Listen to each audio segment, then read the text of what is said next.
আমাকে যারা মেরেছিল তারা কেউই বাঁচেনি। তোরা এসেছিস কেন? আবার নতুন কেউ মরতে চায়? আমি বুঝতে পারলাম, যদি এখান থেকে বেরোতে না পারি তাহলে আর আমি জীবিত থাকবো না। আমি ছুটতে লাগলাম। আজকের গল্প নলাটি গ্রামের অশরীর আতঙ্ক। নলাটি একসময় খুব শান্ত, সবুজে ঘেরা একটি গ্রাম ছিল। কিন্তু গত কয়েক মাস ধরে এই গ্রামে রাত নামলে একটা অদ্ভুত আতঙ্ক নেমে আসে। লোকজন সন্ধ্যার পর বাড়ি থেকে বের হতে ভয় পায়। কেউ বলে গ্রামের পুরনো শ্মশানে কিছু একটা আছে, কেউ বলে নদীর ধারে কে যেন দাঁড়িয়ে থাকে, আবার কেউ কেউ শুনেছে রাতের গভীরে করুণ কিছু কান্নার শব্দ। আমার নাম দীপেন দত্ত। আমি একজন সাংবাদিক। ভৌতিক আর অলৌকিক কাহিনীর প্রতি আমার বিশেষ কিছু টানও আছে। যখন শুনলাম নলহাটির গ্রামেই অদ্ভুত ঘটনা ঘটছে, তখন ঠিক করলাম আমি একবার ওখান থেকে ঘুরে আসব। গ্রামের প্রবেশপথে পৌঁছতেই অনুভব করলাম একটা অস্বাভাবিক নীরবতা বিরাজ করছে।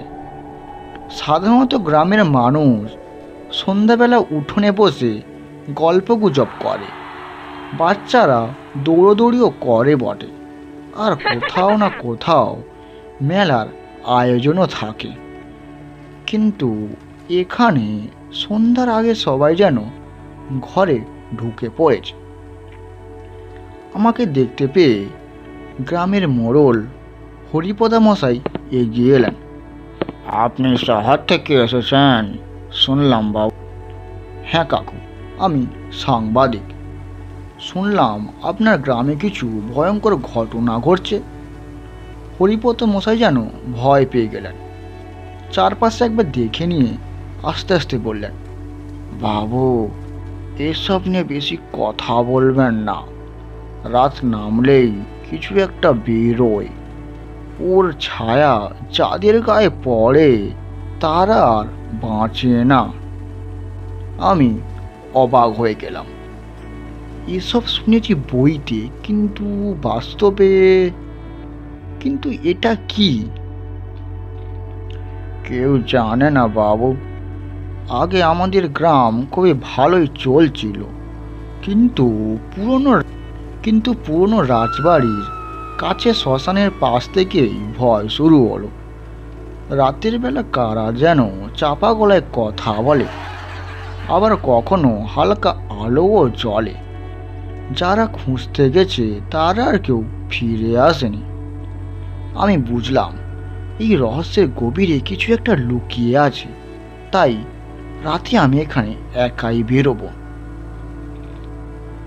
রাত তখন প্রায় 12টা। হাতে একটা টর্চ নিয়ে আমি শ্মশানের দিকে এগোলাম। চারপাশে খুবই নিস্তবতা, বাতাস থমে গেছে। হঠাৎ পেছন থেকে একটা আওয়াজ শুনলাম, কেউ যেন ধীরে ধীরে হাঁটছে। আমি ঘুরে তাকালাম। অন্ধকারের মধ্যে কাউকে দেখতে পেলাম না। কিছুক্ষণ দাঁড়িয়ে থাকলাম, তারপর আবার হাঁটা শুরু করলাম। কিন্তু এবার সেই শব্দটা আবার। এক মুহূর্তের জন্য মনে হলো কেউ আমার পাশ দিয়ে চলে গেল, কিন্তু কিছুই দেখতে পেলাম না। টর্চের আলো যখন ছড়িয়ে দিলাম, সামনে দেখি একটা কালো ছায়া, মানুষের মতো দেখতে, কিন্তু মুখ নেই, চুল নেই।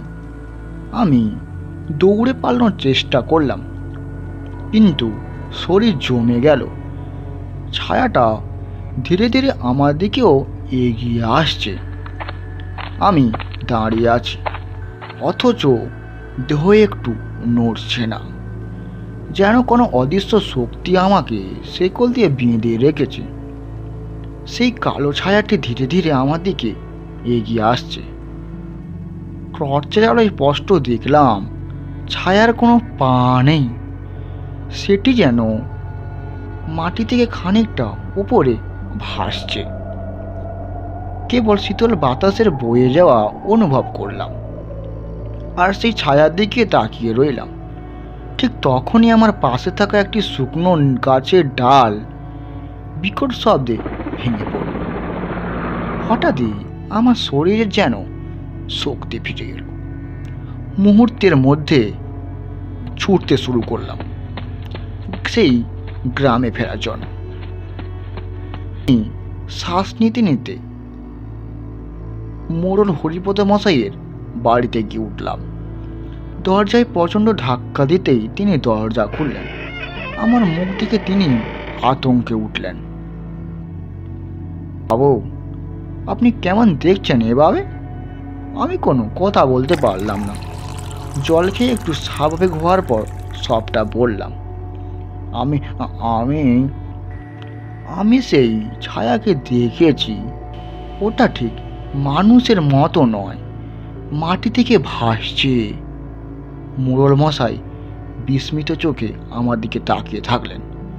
কিছুক্ষণ চুপ থাকার পর বললেন, সাবধান করে দিয়েছিলাম, আপনি তো শুনলেন না। এখন আপনাকে সব বলতে হবে, কারণ আপনিও সামনে গিয়েছেন। আমি বিস্তারিত সব বললাম। হরিপদ মশাই দীর্ঘশ্বাস ফেললেন। এবার সত্যিটা বলি বাবু, এই গ্রামে এক সময় এক রাজবাড়ি ছিল। সেই বাড়ির রাজা ছিলেন বরদা নারায়ণ রায়। খুবই নিষ্ঠুর মানুষ ছিলেন উনি।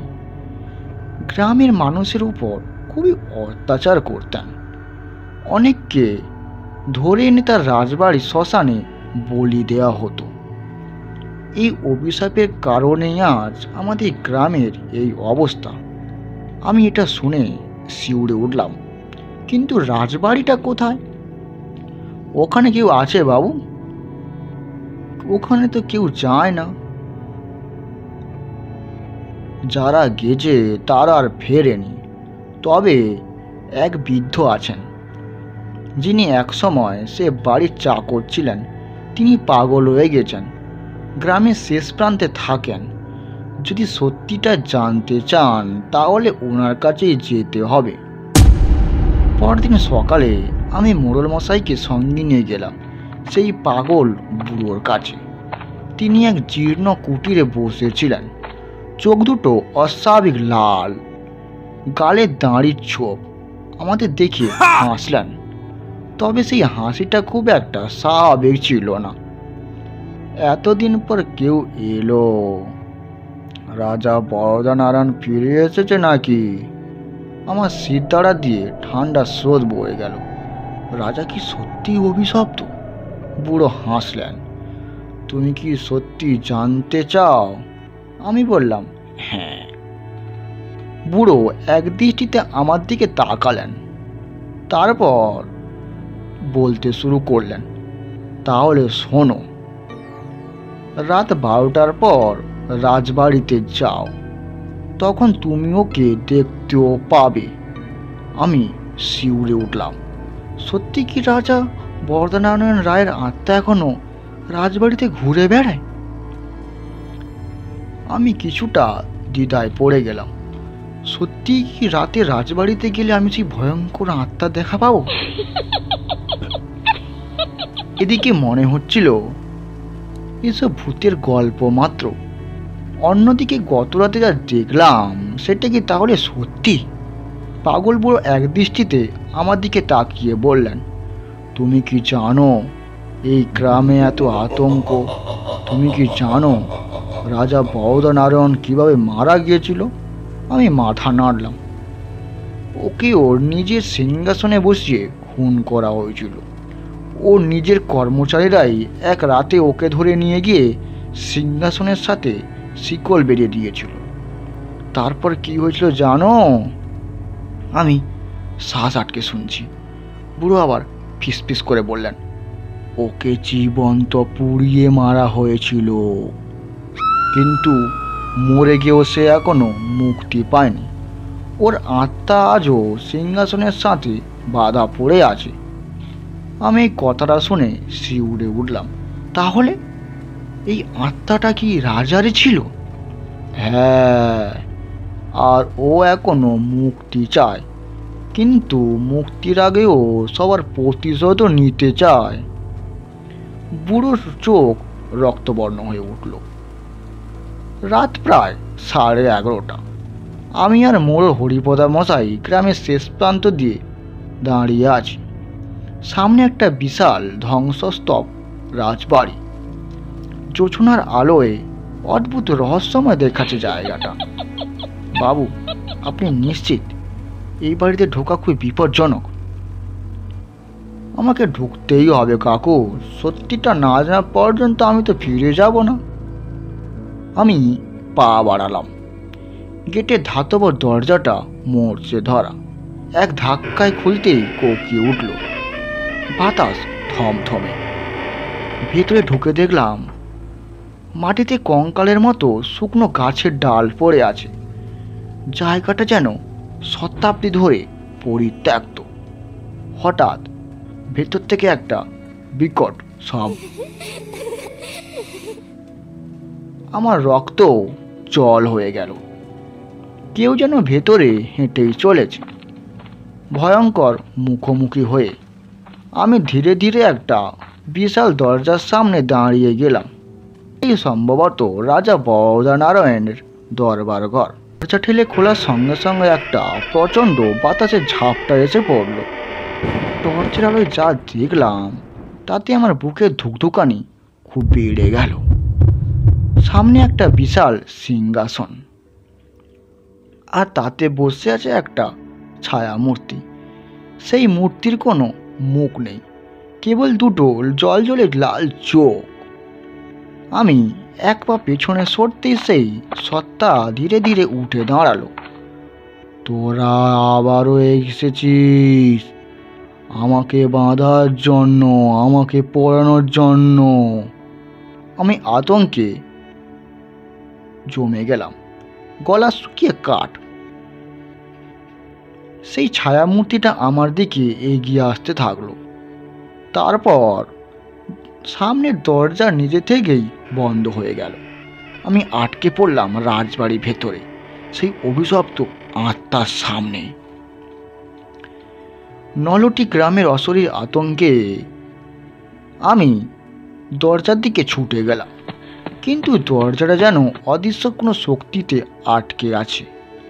শরীর কাঁপছে, গলা শুকিয়ে কাঠ, আর আমার চোখের সামনে সেই বিভীষিকায় ছায়া মূর্তি যেন ধীরে ধীরে এগিয়ে আসছে।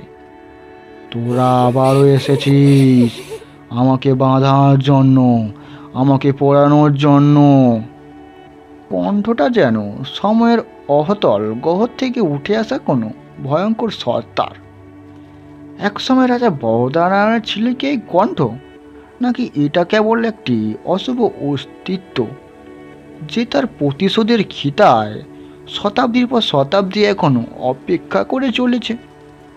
আমি পেছনের দিকে হাঁটতে থাকলাম, কিন্তু পায়ের তলায় অনুভব করলাম ঠান্ডা পিচ্ছিল কিছু একটা। টর্চে আলো ফেলতেই দেখলাম সাদা ছোপ ছোপ হাড়গোড়। এগুলো কার? আমি কিছু বোঝার আগেই একটা বিকট আওয়াজ হলো, যেন হঠাৎ একটা ঝড় এসে আমাকে উড়িয়ে নিয়ে যাবে। আর সেই ছায়া মূর্তির শরীর থেকে কালো ধোঁয়া বেরিয়ে এসে সারা করে ছড়িয়ে পড়তে লাগলো। আমাকে যারা মেরেছিল তারা কেউই বাঁচেনি। তোরা কেন এসেছিস? আবার নতুন কেউ মরতে চায়।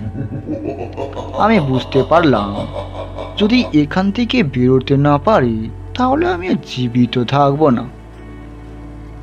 আমি হঠাৎ অনুভব করলাম দরজার পেছনে দেয়ালে একটি অংশ খুবই নরম। হাত দিয়ে ঠেলা দিলাম, আর সঙ্গে সঙ্গে সেটা একটা গোপন দরজার মতো খুলে গেল।